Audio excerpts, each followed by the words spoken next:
इन दो वंशों का वर्णन है, सूर्य वंश और चंद्र वंश। सूर्य हमारी बुद्धि के देवता है, चंद्रमा हमारे मन के देवता है, और इन दोनों पर एक वासना पड़ी, एक कपड़ा पड़ा हुआ है।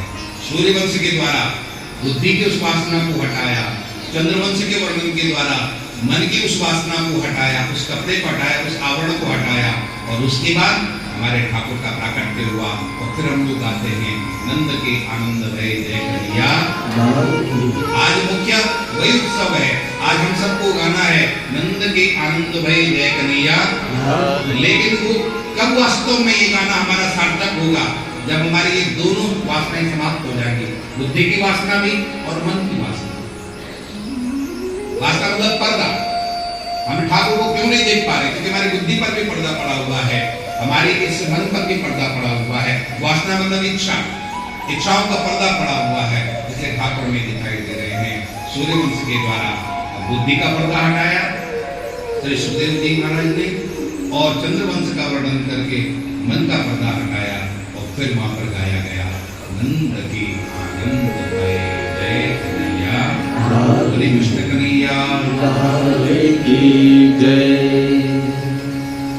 भगवान राम का प्राकट्य दशरथ जी की यहाँ हुआ है। बहुत संक्षिप्त में यहाँ पर रामचंद्र का गायन सुखदेव जी ने किया है। केवल 2 अध्याय, भागवत जी में 335 अध्याय हैं, लेकिन उन 335 अध्यायों में केवल 2 अध्यायों में राम कथा है। और कैसी वो राम कथा है, कैसा वो राम नाम है। आज वर्षों हो गए हैं, लेकिन आज भी हम राम नाम लेते हैं तो वही आनंद, वही सुख, वही आत्मानुभूति हमें होती है जो उस समय राम प्राकट्य के समय थी। इसलिए तो आज हम लोग जय श्री कृष्ण कहते हैं, राधे राधे कहते हैं, लेकिन हमारी जो पुरानी परंपरा थी, अभिवादन थी, वो क्या परंपरा थी?